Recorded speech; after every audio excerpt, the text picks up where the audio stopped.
राजस्थान तक एक ऐसी खौफनाक साजिश का पर्दाफाश हुआ है जो देश की नींव हिलाकर रख देने के लिए काफी है।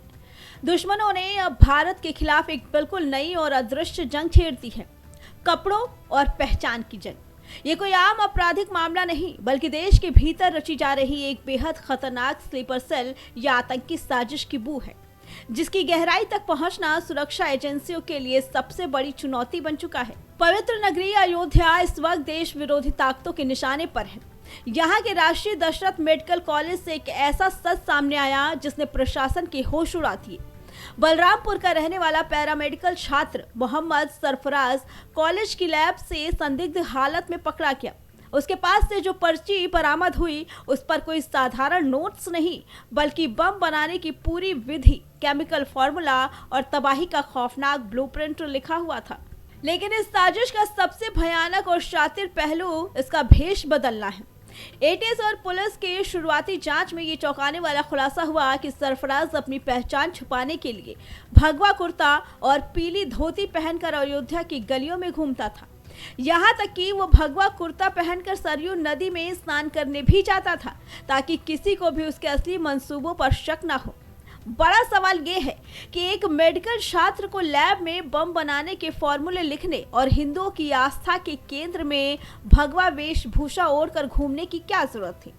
क्या ये मुंबई हमले की तर्ज पर किसी बड़े धार्मिक स्थल को दहलाने और देश में सांप्रदायिक दंगे भड़काने की एक सोची समझी साजिश थी? अयोध्या के बाद अब रुख करते हैं राजस्थान के श्री गंगानगर का, जहां भारत की सुरक्षा को सीधे तौर पर चुनौती दी जा रही है। भारतीय सेना की खुफिया इकाई और राजस्थान पुलिस के संयुक्त ऑपरेशन में एक ऐसा भांडाफोड़ हुआ जो सुरक्षा तंत्र की नींद उड़ाने के लिए काफी है। यहाँ एक स्थानीय फर्म और अवैध नेटवर्क पर छापेमारी के दौरान 1000 मीटर से अधिक अनधिकृत सेना पैटर्न का कपड़ा, जूते और अन्य सैन्य सामान जब्त किया गया। ये वही पैटर्न है जो भारतीय सेना और बीएसएफ के जवान पहनते हैं। इससे पहले पश्चिम बंगाल की एसटीएफ ने जैश-ए-मोहम्मद के आतंकी हमीम मंडल को दबोचा था, जिसे दिल्ली के जंतर मंतर पर चल रहे प्रोटेस्ट के दौरान सेना या पुलिस की वर्दी पहनकर घुसपैठ करने का टास्क दिया गया था।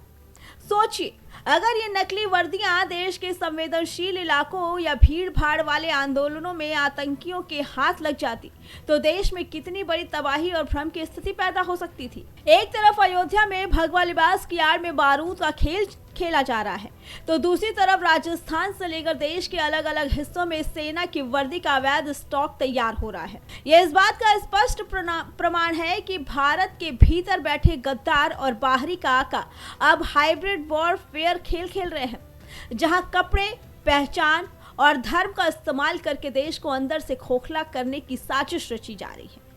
अगर देश की सुरक्षा एजेंसियों और हुक्मरानों ने इस सिंडिकेट पर तुरंत और कड़ा प्रहार नहीं किया तो ये नासूर पूरे देश को अपनी चपेट में ले लेगा। वक्त आ गया है कि इस आंतरिक खतरे को पूरी ताकत से कुचला जाए, वरना बहुत देर हो चुकी होगी। फिलहाल इस पूरी खबर पे आपका क्या कहना है, कमेंट करके जरूर बताइए। Bureau report, prime TV.